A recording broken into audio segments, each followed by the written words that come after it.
In the hills of Appalachia, birth records weren't commonly kept, as most towns did. There were too many names and too many secrets. Yet, one name echoes through the narrow valleys like a curse: Mary Ellen Harps.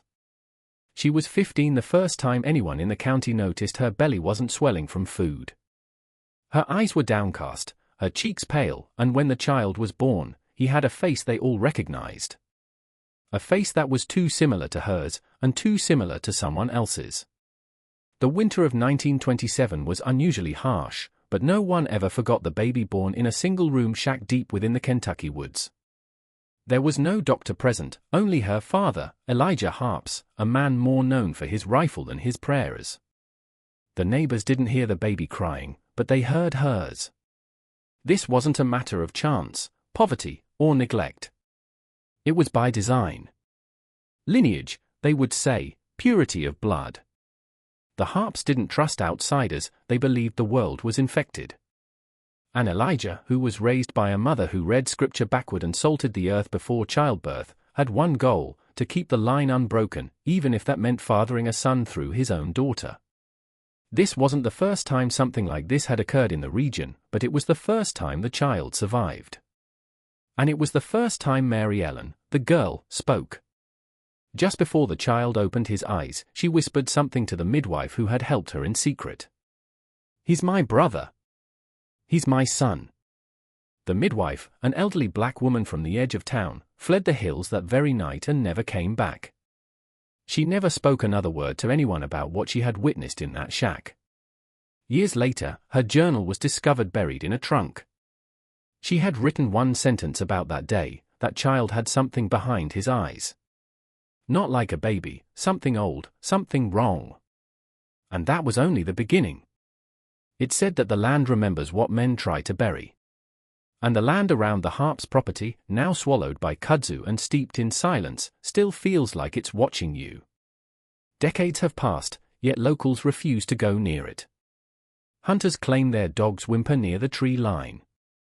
Surveyors get sick when they step past the rusted fence. Some things never forget. After the birth, Mary Ellen was never seen in town again. She was not seen at the general store or at Sunday service.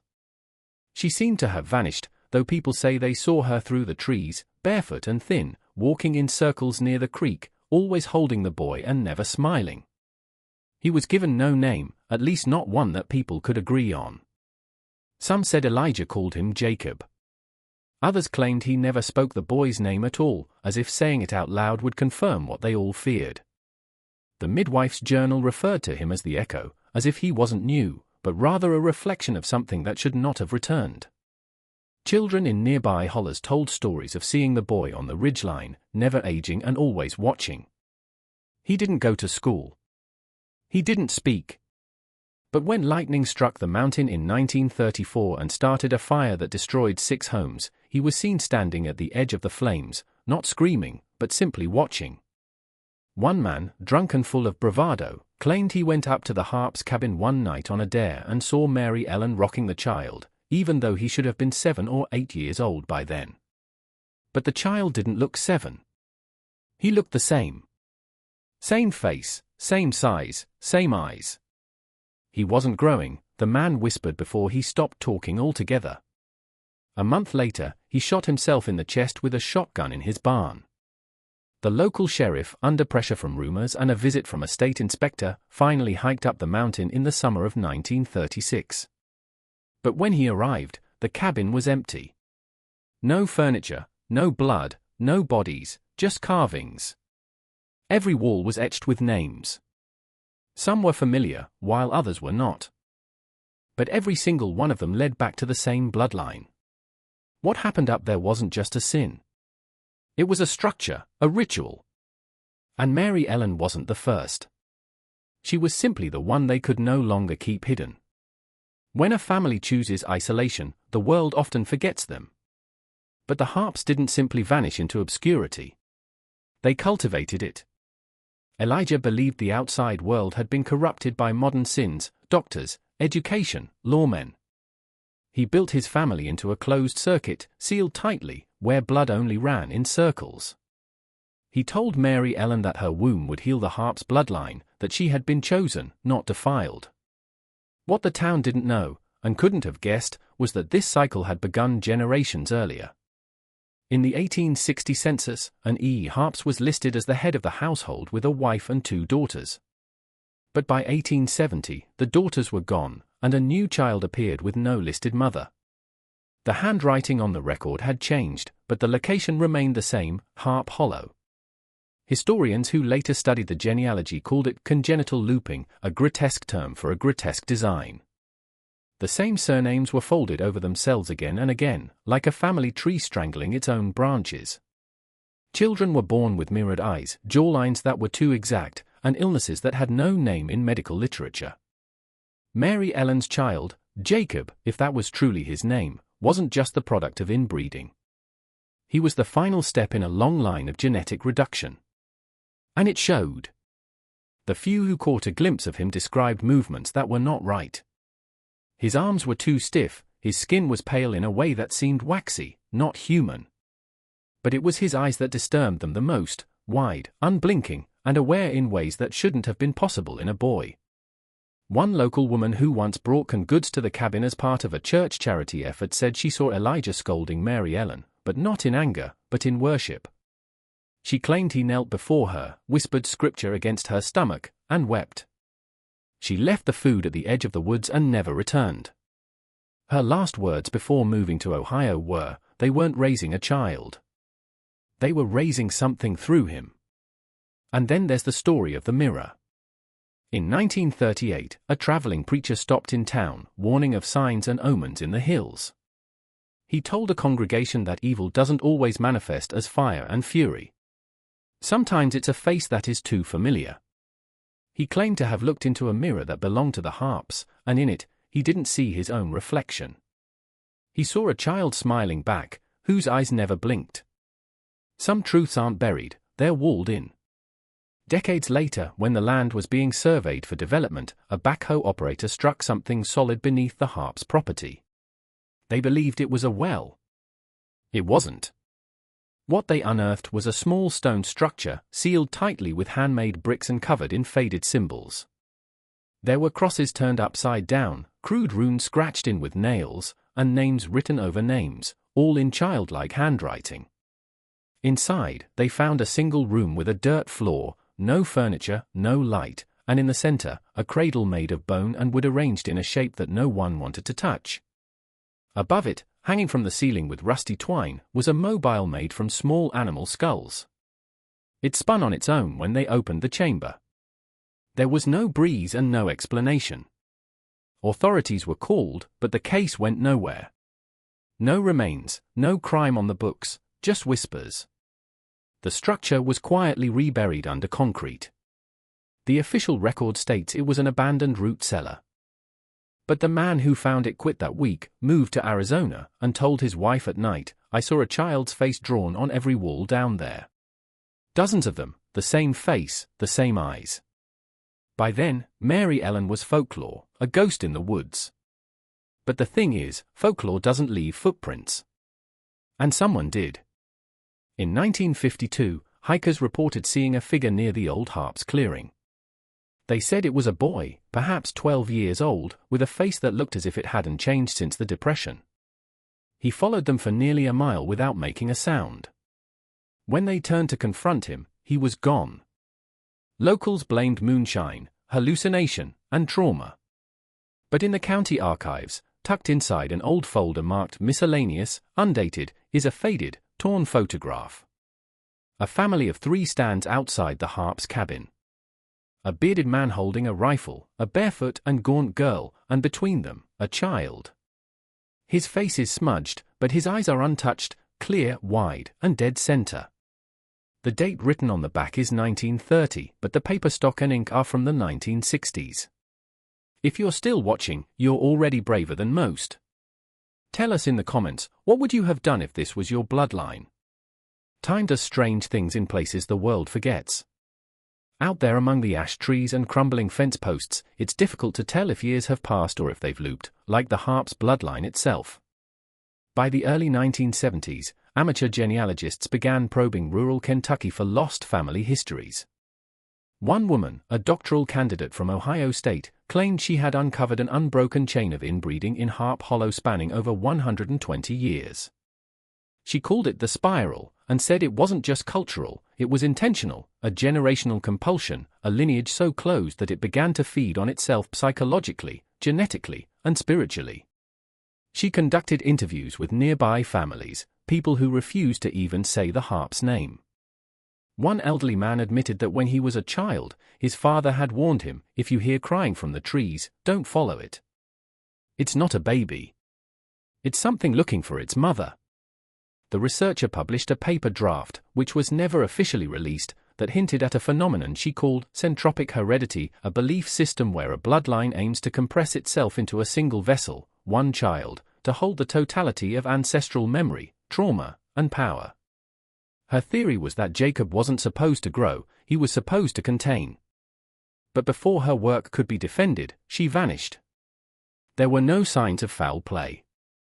Her cabin near the hollow was found abandoned, with her tape recorder still running. The last thing it captured was not a voice. It was the sound of soft humming followed by a child's breath. Years later, hikers discovered an open book wedged in the roots of a tree near the harp's land. The page was Psalm 139 verse 13, "For thou hast possessed my reins, thou hast covered me in my mother's womb." Written beneath it in a shaking hand was, "He was never born. He was past."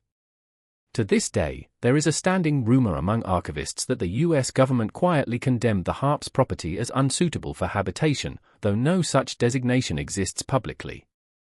But then, why do satellite images always glitch over that exact square mile? Why do drones lose signal mid-air? Why do digital maps shift the coordinates ever so slightly, as if something doesn't want to be seen? What happened to Mary Ellen and her son may never be fully known, but the land still holds the silence. And sometimes, just before dawn, people swear they hear two voices echoing through the fog, one low, one high, singing the same lullaby over and over. They say madness echoes loudest in blood that is never allowed to rest. And in the case of Mary Ellen harps, madness was never an accident. It was cultivated, refined, and passed down like a cursed heirloom. By the time the 1980s arrived, the story of the harps had become a legend, a cautionary tale told in whispers by old men playing cards or muttered by mothers who wanted their children home before dusk. But stories don't survive that long unless something anchors them to the world. And in this case, there was. One night in 1986, a traveling journalist from Cincinnati working on a series about Appalachian poverty decided to visit the site. He brought a Polaroid camera, a field recorder, and a bottle of bourbon. His last known recording was found by local rescue teams 3 days later. In the final moments of the tape, his voice drops to a whisper. "There's a light in the shack. I swear to God, I think it's her. Same face as the photo. But she's not old. She hasn't aged." Then, static. The photos he took were smeared, overexposed, and warped as if the light bent wrong, except for one. A child's footprint in the dust surrounded by a circle of ash. No adult prints were nearby, just a single path walking in and out of frame. Later analysis confirmed the foot belonged to someone between the ages of 2 and 5, but it matched a footprint found decades earlier, preserved in a jar in the county archive. That one was labeled Harp's Child, 1931. Experts called it a coincidence. Locals knew better. Because there are still sightings, once every decade like clockwork. It's always a boy, always in the same place, and never older than 5. In 1999, a group of teens dared each other to spend the night near the harp's property. They lasted until 2:14 a.m. Then, one of them ran screaming down the mountain, his shirt torn, his arms scratched. When they asked him what he saw, he just shook his head and kept repeating the same word, smiling. Smiling. Smiling. The others didn't speak about it for years, but in 2011, one finally came forward and said the boy had walked up to their campfire. He said the boy looked just like Mary Ellen and that his mouth didn't move when he spoke, but they heard him anyway, inside their heads. "I want to go home," he said. Will you be my mother? There are some stories that linger, not because they were told, but because they were never finished. The tale of Mary Ellen Harps and the child she bore isn't just one of horror. It's one of distortion, of identity stretched until it breaks. Of bloodlines twisted into something unrecognizable, yet still human enough to weep in the dark. What happened to Mary Ellen after that final sighting remains unknown. There is no official death record, no grave, just her name.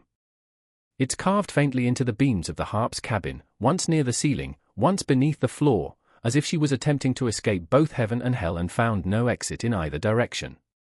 And as for the child, Jacob, the echo, whatever name you give it, it's still seen, not often, not by many, but enough to keep the warnings alive. A forest ranger in 2019 swore he found small handprints on the inside of his truck window after patrolling near the Harps' land. It had rained that night, and the prints were on the inside.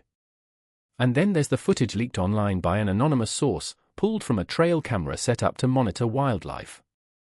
3 seconds of grainy night vision. A small boy steps into the frame, stares directly at the lens. He doesn't move. He doesn't blink. Then the footage cuts out. But before it does, just for a moment, you can hear something. Faint, a hum, a lullaby. The same one described by the midwife in her journal nearly a century ago. The same one the journalist recorded in 1986. The same one hikers whisper they've heard just before sunrise. There is no house left, no family, just the hollow. A place where the laws of time, blood, and sanity no longer apply. Where the echo of one girl's womb, defiled, manipulated, and sanctified by the man who raised her, still cries out through the trees, not as a scream, but as a song. And if you ever hear it, if you ever find yourself standing at the edge of those woods with the fog wrapping around your feet and the trees whispering names you've never spoken, turn around. Because some children don't need to grow up. Some are born to wait, and one is still waiting for the only mother he's ever known, Mary Ellen, forever buried beneath his skin and behind his eyes.